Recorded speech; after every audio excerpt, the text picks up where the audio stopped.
Hi all, welcome back. നിങ്ങൾ chilli chicken bread പോള ഉണ്ടാക്കി നോക്കിയിട്ടുണ്ടോ? നമ്മൾ പലതരം പോളകൾ കഴിച്ചിട്ടുണ്ടാവില്ല. അപ്പോൾ ഇതുപോലൊരു വെറൈറ്റി ആയിട്ട് ഉണ്ടാക്കി നോക്കിയിട്ടില്ല എന്നുണ്ടെങ്കിൽ ഈ ഒരു വീഡിയോ കണ്ടിട്ട് മസ്റ്റ് ട്രൈ ആയിട്ടാണ് കേട്ടോ. അപ്പോൾ നമുക്ക് വീട്ടിൽ തന്നെ വീഡിയോയിലേക്ക് പോയാലോ? വീഡിയോയിലേക്ക് പോകുന്നതിന് മുന്നേ ആയിട്ട് നിങ്ങൾക്ക് ഈ ചാനൽ ഇഷ്ടപ്പെടുന്നുണ്ട് എന്നുണ്ടെങ്കിൽ പ്ലീസ് ഒന്ന് സബ്സ്ക്രൈബ് സപ്പോർട്ട് ചെയ്യണേ. അപ്പോൾ നമ്മുടെ ചില്ലി ചിക്കൻ പോളയിലേക്ക് ആദ്യം നിന്ന് 200 ഗ്രാം അളവിൽ ചിക്കൻ നല്ലപോലെ ക്ലീൻ ചെയ്ത് വെള്ളമൊക്കെ നന്നായിട്ട് ഊറ്റിയെടുത്തിട്ടുണ്ട്. അപ്പോൾ ബോൺലെസ് ചിക്കനായിട്ട് ചെറിയ ചെറിയ പീസായിട്ട് കട്ട് ചെയ്തെടുക്കുകയാണ് ചെയ്തിട്ടുള്ളത്. ഇനിയിപ്പോൾ നമുക്കിതിലേക്കുള്ള ചെറിയൊരു മസാല കാര്യങ്ങളൊക്കെ റെഡിയാക്കി കൊടുക്കാം. ഇനിയിപ്പോൾ ആദ്യം തന്നെ 1 ടേബിൾ സ്പൂൺ സോയ സോസ് ചേർക്കുന്നുണ്ട്. പിന്നെ 1 ടീസ്പൂൺ ഇഞ്ചി വെളുത്തുള്ളി പേസ്റ്റും 1 ടീസ്പൂൺ കശ്മീരി ചില്ലി പൗഡറും 1/2 ടീസ്പൂൺ കുരുമുളക് പൊടിയും 1 മുട്ടയും ചേർക്കുന്നുണ്ട്. പിന്നെ 1 ടീസ്പൂൺ കോൺഫ്ലോർ, 1 ടീസ്പൂൺ മൈദ, അതുപോലെ തന്നെ പാകത്തിനുള്ള ഉപ്പ് ചേർക്കുന്നുണ്ട്.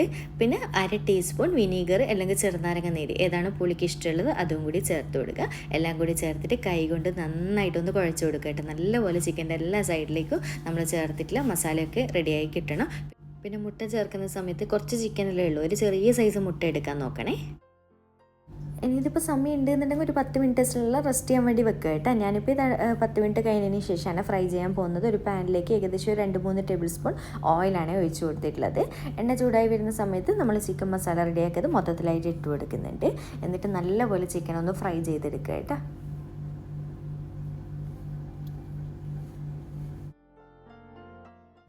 അങ്ങനെ ഇതാ ചിക്കൻ നമ്മൾ നോർമൽ ഫ്രൈ ചെയ്തെടുക്കുന്ന പോലെ തന്നെയാണ് ചെയ്തെടുക്കേണ്ടത്. ഇത്രയും അതെല്ലാവർക്കും അറിയുന്ന കാര്യമല്ല, അതുകൊണ്ടാണ് ഡീറ്റെയിൽ ആയിട്ട് കാണിക്കാതിരുന്നത്. അപ്പോൾ ഇതാ ഫ്രൈ ചെയ്തതിന് ശേഷം മൊത്തത്തിൽ ചിക്കൻ ഞാൻ വേറൊരു പ്ലേറ്റിലേക്ക് മാറ്റി കൊടുത്തിട്ടുണ്ട്. പിന്നെ ഈ ഒരു സെയിം ഇതുപോലെ കുറച്ച് എണ്ണ നമ്മുടെ പാനിൽ എന്തായാലും ബാക്കി ഉണ്ടാകും കേട്ടോ. അതിലേക്ക് തന്നെ നമുക്ക് 1 ടീസ്പൂൺ കൂടി ഇഞ്ചി വെളുത്തുള്ളി പേസ്റ്റാണ് ചേർത്ത് കൊടുക്കുന്നത്. പിന്നെ ഒട്ടും തന്നെ എണ്ണ പാനിൽ ഇല്ലാന്നുണ്ടെങ്കിൽ മാത്രം 1 ടേബിൾ സ്പൂൺ ഓയിൽ ചേർത്ത് കൊടുത്താൽ മതി.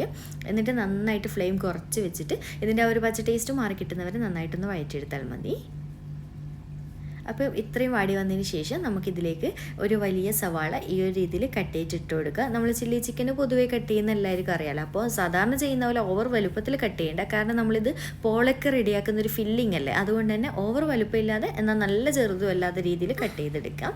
പിന്നെ ഇതിലേക്ക് ഒരു ക്യാപ്സിക്കം സെയിം നമ്മൾ സവാള കട്ട് ചെയ്ത് വെച്ചിട്ട് സെയിം സൈസ് തന്നെ കട്ട് ചെയ്തെടുക്കുന്നുണ്ട്. ഒരു ചെറിയ ക്യാപ്സിക്കാണ് എടുത്തിട്ടുള്ളൂ. പിന്നെ 1-2 പച്ചമുളകും കൂടി ചെറുതായിട്ട് കട്ട് ചെയ്തിട്ട് ചേർത്ത് കൊടുക്കുന്നുണ്ട്. പിന്നെ നിങ്ങൾക്ക് ചില്ലി സോസ് കയ്യിലുണ്ട് എന്നുണ്ടെങ്കിൽ അത് ചേർക്കുകയാണെങ്കിൽ പച്ചമുളകിൻ്റെ ആവശ്യമൊന്നും ഇല്ല കേട്ടോ. എല്ലാം കൂടി ചേർത്തിട്ട് നന്നായിട്ടൊന്നങ്ങ് വഴറ്റിയെടുക്കാം. അത് അറിയാമല്ലോ, ചില്ലി ചിക്കൻ്റെ ആ ഒരു സവാള കാര്യങ്ങൾ എന്ന് പറയുന്നത് ഒരുപാട് അങ്ങനെ സോഫ്റ്റായിട്ട് വഴറ്റിയെടുക്കാൻ പാടില്ല കേട്ടോ. ചെറിയ രീതിക്ക് നമുക്ക് കടിക്കാൻ കിട്ടുമ്പോഴാണ് ടേസ്റ്റ്. പിന്നെ ഓരോരുത്തരുടെ ഇഷ്ടം പോലെ കൂട്ടവും കുറക്കൊക്കെ ചെയ്യട്ടെ വഴറ്റുന്ന അളവ് എന്ന് പറയുന്നത്. അപ്പോൾ ഇതാ ഈ ഒരു രീതിയിൽ വാടി വന്നതിന് ശേഷം ഇതിലേക്ക് നമുക്ക് ടൊമാറ്റോ കെച്ചപ്പ് ചേർത്ത് കൊടുക്കാം. അപ്പോൾ ഈ ഒരു രീതിയിൽ ചെറുതായിട്ടൊന്ന് വാടി വന്നതിന് ശേഷം ഞാൻ ഇതിലേക്ക് ഒരു 3 ടേബിൾ സ്പൂൺ ടൊമാറ്റോ കെച്ചപ്പാണ് ചേർത്ത് കൊടുക്കുന്നത്. അതുപോലെ തന്നെ ഒരു 2.5-3 ടേബിൾ സ്പൂണിൻ്റെ അടുത്തായിട്ട് സോയ സോസും ചേർത്ത് കൊടുക്കുക. എന്നിട്ട് എല്ലാം കൂടി നന്നായിട്ട് അങ്ങ് മിക്സ് ആക്കി കൊടുക്കാം. അപ്പോൾ ഞാൻ പറഞ്ഞില്ലേ, ചില്ലി സോസ് ഉണ്ട് എന്നുണ്ടെങ്കിൽ ഈ ഒരു സമയത്താണ് കേട്ടോ ചേർക്കേണ്ടത്. അങ്ങനെയാണെങ്കിൽ പച്ചമുളക് ഒഴിവാക്കണേ. എന്നിട്ട് എല്ലാം കൂടി ഈ ഒരു രീതിയിൽ മിക്സ് ആക്കിയതിന് ശേഷം നമ്മൾ ഫ്രൈ ചെയ്ത് വെച്ചിട്ടുള്ള ചിക്കൻ ഇല്ലേ, അത് മൊത്തത്തിലായിട്ട് ഇട്ട് കൊടുത്തിട്ട് ഇതുപോലെ നന്നായിട്ടൊന്നങ്ങ് മിക്സ് ആക്കി കൊടുക്കുന്നുണ്ട്. അപ്പോൾ ഇങ്ങനെ മിക്സാക്കിയ സമയത്ത് നമുക്ക് മനസ്സിലാവും കേട്ടോ, ഉപ്പൊക്കെ ചെക്ക് ചെയ്ത് നോക്കാം. കാരണം നമ്മൾ സോയ സോസിൽ അത്യാവശ്യം ഉപ്പുണ്ട്, പിന്നെ ചിക്കനിലൊക്കെ ഓൾറെഡി ഇട്ടതാണല്ലോ, അതുകൊണ്ട് പ്രത്യേകം ഒന്ന് നോക്കിയിട്ട് മാത്രം ഇട്ട് കൊടുക്കും. അപ്പോൾ ഞാനൊരല്പം കുറവുള്ളത് കൊണ്ട് ചെറുതായിട്ട് ഇട്ട് കൊടുത്തിട്ടുണ്ട്. എന്നിട്ട് നന്നായിട്ട് ഈ ഒരു രീതിയിൽ മിക്സാക്കി കൊടുക്കുന്നുണ്ട്. നല്ല അടിപൊളി ടേസ്റ്റ് ആയിട്ടുള്ളൊരു ഫില്ലിംഗ് ആണ് കേട്ടോ. അപ്പോൾ ഇത്രയേ ഉള്ളൂ. ചിക്കനൊക്കെ ചേർത്ത് നന്നായിട്ട് മിക്സ് ആക്കിയതിന് ശേഷം ഇത്രയേ ഉള്ളൂ. ഫ്ലെയിം ഓഫ് ചെയ്ത് കൊടുക്കുക കേട്ടോ. നമ്മുടെ ഫില്ലിങ് റെഡി ആയിട്ടുണ്ട്. ഇനിയിപ്പോൾ നമുക്ക് ബാക്കി പരിപാടി നോക്കാം. ഇനിയിപ്പോൾ അടുത്തത് നമുക്ക് ചെറിയൊരു മുട്ടയുടെ മിക്സ് റെഡിയാക്കി വെക്കാം. ആദ്യം തന്നെ 3 മുട്ട ഞാൻ ഈ ഒരു ബൗളിലേക്ക് പൊട്ടിച്ചൊഴിച്ച് കൊടുത്തിട്ടുണ്ട്.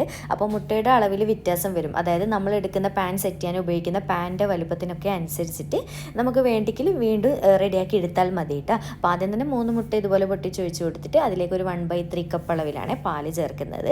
പിന്നെ ഒരല്പം കുരുമുളക് പൊടിയും ഒരല്പം ഉപ്പും, അത് നിങ്ങളുടെ ഫ്ലേവറും ടേസ്റ്റും നോക്കിയിട്ട് ഇട്ട് കൊടുക്കുക. എന്നിട്ട് നന്നായിട്ട് ഇതുപോലെ ഒന്നങ്ങ് മിക്സ് ആക്കിയിട്ട് ഇതൊരു സൈഡിലേക്ക് വെക്കുക കേട്ടോ. ഇനിയിപ്പോൾ നമുക്ക് പോള സെറ്റ് ചെയ്യാൻ വേണ്ടി തുടങ്ങാം. അങ്ങനെ ഇതാ നമ്മുടെ പോള സെറ്റ് ചെയ്യാൻ വേണ്ടിയിട്ട് എല്ലാ ഐറ്റംസും റെഡി ആക്കിയിട്ടുണ്ട്. അപ്പോൾ ബ്രെഡ് വെച്ചിട്ടാണ് കേട്ടോ നമ്മൾ ഈ ഒരു പോള ചെയ്തെടുക്കുന്നത്. ബ്രെഡിൻ്റെ സൈഡൊന്നും കളയുന്നൊന്നുമില്ല, ഡയറക്റ്റ് ഇതുപോലെ ചെയ്തെടുക്കുന്നതാണ് ചെയ്യുന്നത്. അപ്പോൾ സൈഡ് ഇഷ്ടമില്ല എന്നുണ്ടെങ്കിൽ നിങ്ങൾക്ക് ഒഴിവാക്കാം. അപ്പോൾ ഇതുപോലെ ഒരു നോൺ സ്റ്റിക്ക് പാനിലേക്ക് ആദ്യം തന്നെ നന്നായിട്ട് നെയ്യൊന്ന് ബ്രഷ് ചെയ്ത് കൊടുക്കുന്നുണ്ട് എല്ലാ സൈഡിലേക്കും ആയിട്ട്. നെയ്യ് ബ്രഷ് ചെയ്ത് കൊടുത്തതിന് ശേഷം ഓരോ സ്ലൈസ് ബ്രെഡ് എടുത്തിട്ട് നമ്മൾ റെഡിയാക്കി വെച്ചിട്ട് മുട്ടയുടെ മിക്സില്ലേ അത് നല്ലപോലെ ഒന്ന് ഡിപ്പ് ചെയ്തെടുത്തതിന് ശേഷം ഇതുപോലെ പാൻ്റെ അടിഭാഗം കവറാകുന്ന രീതിയിൽ സെറ്റ് ചെയ്ത് കൊടുക്കാം. മൊത്തത്തിൽ പാൻ്റെ അടിഭാഗം കവറാവണം, അത്രയേ ഉള്ളൂ. അത് നിങ്ങൾക്ക് എങ്ങനെയും വെക്കാം കേട്ടോ, മുഴുവനായിട്ട് വെക്കാം, അല്ലെങ്കിൽ പീസായിട്ട് ബ്രെഡ് കട്ട് ചെയ്തിട്ട് വെക്കാം, അതൊക്കെ നിങ്ങളുടെ ഇഷ്ടം. അപ്പോൾ ഞാൻ ഈ ചെയ്യുന്ന പോലെ ചെയ്തെടുത്ത് കഴിഞ്ഞാൽ പോള റെഡിയാക്കി കഴിഞ്ഞാൽ നല്ല ഭംഗിയുണ്ടാവും കേട്ടോ. അപ്പോൾ ഇങ്ങനെ ചെയ്തെടുക്കാം. അങ്ങനെ ഇത് അടിഭാഗം മൊത്തത്തിൽ കവറായതിന് ശേഷം നമ്മൾ റെഡിയാക്കി വെച്ചിട്ട് ഫില്ലിംഗ് ഇല്ലേ അത് മൊത്തത്തിലായിട്ട് ഇട്ട് കൊടുക്കുന്നുണ്ട്. അപ്പോൾ ഫില്ലിങ് നിങ്ങൾക്ക് കുറവ് മതിയെന്നുണ്ടെങ്കിൽ അങ്ങനെ ചെയ്തെടുക്കാം, തിക്കായിട്ട് വേണമെന്നുണ്ടെങ്കിൽ അങ്ങനെ ചെയ്തെടുക്കാം. അതൊക്കെ ഓരോരുത്തരുടെ ഇഷ്ടത്തിനനുസരിച്ച് ചെയ്തെടുത്താൽ മതിയേ. അങ്ങനെ ഇതാ മൊത്തത്തിൽ ഫില്ലിങ്ങും കൂടി ഇട്ട് കൊടുത്തിട്ടുണ്ട്. ഇനിയിപ്പോൾ ഒന്ന് ലെവൽ ചെയ്ത് കൊടുത്തതിന് ശേഷം വീണ്ടും ഇതിൻ്റെ മുകളിലായിട്ട് ഈ ഒരു ഫില്ലിങ് കവറാകുന്ന രീതിയിൽ ബ്രെഡ് വെച്ച് കൊടുക്കുക. നമ്മൾ ഫസ്റ്റ് ചെയ്തില്ലേ അതുപോലെ തന്നെ മുട്ടയുടെ മിക്സിൽ മുക്കുക, ഇതുപോലെ ലെവൽ ചെയ്ത് വെച്ച് കൊടുക്കുക കേട്ടോ. അപ്പോൾ സൈഡിലൊക്കെ കവറാവുന്ന പോർഷൻസ് ഉണ്ടെന്നുണ്ടെങ്കിൽ ബ്രെഡ് കട്ട് ചെയ്ത് എല്ലാ ഭാഗം ക്ലിയർ ആയിട്ട് നിൽക്കണം, അത്രയേ ഉള്ളൂ. അങ്ങനെ ഇതുപോലെ മൊത്തത്തിൽ കവറാക്കി എടുത്തിട്ടുണ്ട്.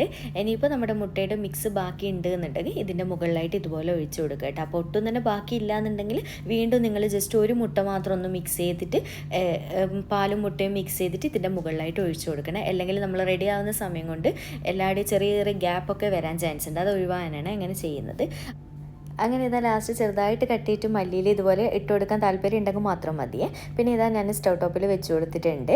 അപ്പോൾ അടിയിലൊരു പഴയ പാൻ ഉണ്ട് എന്നുണ്ടെങ്കിൽ ഇതുപോലെ വെച്ച് കൊടുത്താൽ നല്ല ഭംഗിയായിട്ട് റെഡി ആയിട്ട് കിട്ടിക്കോളും. അപ്പോൾ നമ്മുടെ അടിയിൽ വെച്ച പാനൊക്കെ നല്ലപോലെ ചൂടായതിന് ശേഷമുള്ള ടൈമാണ് പറയുന്നത്. 15 മിനിറ്റ് ടു 20 മിനിറ്റാണ് കേട്ടോ ഇതിൻ്റെ കുക്കിംഗ് ടൈം എന്ന് പറയുന്നത്. ഏറ്റവും ലോ ഫ്ലെയിമിലാക്കിയിട്ട് അവിടെ വെച്ച് കൊടുക്കാം. അപ്പോൾ അതിനിടയിൽ ഞാനത് അടച്ച് വെച്ച് കൊടുത്തിട്ടുണ്ട് കേട്ടോ. അതിനിടയിൽ ഞാൻ വേറൊരു പാനിലേക്ക് കുറച്ച് നെയ്യൊന്ന് ബ്രഷ് ചെയ്തിട്ട് ഇവിടെ സെറ്റ് ചെയ്ത് വെക്കുന്നുണ്ട്. എന്തിനാണെന്ന് വെച്ചാൽ നമുക്ക് പോളയൊന്ന് തിരിച്ചിട്ടിട്ടും കൂടി കുക്ക് ചെയ്യണമല്ലോ, അതിന് വേണ്ടിയിട്ടാണ്. അപ്പോൾ ഇതൊക്കെ റെഡിയാക്കി വെച്ച് കഴിഞ്ഞാൽ പെട്ടെന്ന് നമ്മുടെ പരിപാടി കഴിഞ്ഞോളും. അങ്ങനെ ഇതുപോലെ ബ്രഷ് ചെയ്തതിന് ശേഷം ഏകദേശം ഒരു 20 മിനിറ്റ് ആയി കേട്ടോ. നമ്മുടെ പോള സൈഡൊക്കെ നല്ലപോലെ സെറ്റായിട്ടുണ്ട്. ഇത്രയും മതി. ഇനിയിപ്പോൾ ഫ്ലെയിം ഓഫ് ചെയ്തിട്ട് നമ്മൾ നെയ്യ് ബ്രഷ് ചെയ്ത് വെച്ച് പാനില്ലേ അതിൽ ഇതുപോലെ കമഴ്ത്തി വെച്ച് കൊടുത്തിട്ടുണ്ട്. എന്നിട്ട് ഫ്ലെയിം കുറച്ച് വെച്ചിട്ട് ഒരു 5 മിനിറ്റ് ഒന്ന് കുക്ക് ചെയ്തെടുക്കാം കേട്ടോ, ഒന്നങ്ങ് മൊരിഞ്ഞ് കിട്ടാൻ വേണ്ടി മാത്രം. അങ്ങനെ നമ്മുടെ പോള റെഡി ആയിട്ടുണ്ട്. അങ്ങനെ എല്ലാം കൂടി 25 മിനിറ്റാണ് കേട്ടോ നമ്മുടെ പോളയ്ക്ക് സമയം എടുത്തിട്ടുള്ളത്. അപ്പോൾ ഇത്രയേ ഉള്ളൂ. അപ്പോൾ കുറച്ചൊന്ന് ചൂട് സെറ്റായതിന് ശേഷം കട്ട് ചെയ്തെടുക്കാം. നല്ല അടിപൊളി ടേസ്റ്റ് ആയിട്ടുള്ള ചില്ലി ചിക്കൻ ബ്രെഡ് പോളയാണ് കേട്ടോ. അപ്പോൾ ഇതുവരെ ഇങ്ങനെ ഒരു ഐറ്റം കഴിച്ചിട്ടില്ല എന്നുണ്ടെങ്കിൽ മസ്റ്റ് ട്രൈ ആയിട്ടാണ്. അപ്പോൾ എന്തായാലും നിങ്ങൾ ട്രൈ ചെയ്ത് നോക്കുന്നുണ്ട് എന്നുണ്ടെങ്കിൽ ഫീഡ്ബാക്ക് അറിയിക്കാനും മറക്കല്ലേ. അപ്പോൾ വീഡിയോ ഇഷ്ടമായിട്ടുണ്ട് എന്നുണ്ടെങ്കിൽ ലൈക്ക് ചെയ്യാനും ചാനൽ സബ്സ്ക്രൈബ് ചെയ്യാനും മാക്സിമം ഒന്ന് ഷെയർ ചെയ്ത് കൊടുക്കാനും മറക്കല്ലേ. അപ്പോൾ ഒരു സ്മൈലിയെങ്കിലും കമൻ്റ് ആയിട്ട് ഇടാനും മറക്കല്ലേ. അപ്പോൾ വീണ്ടും ഒരു അടിപൊളി വീഡിയോ ആയിട്ട് കാണാം. Thank you.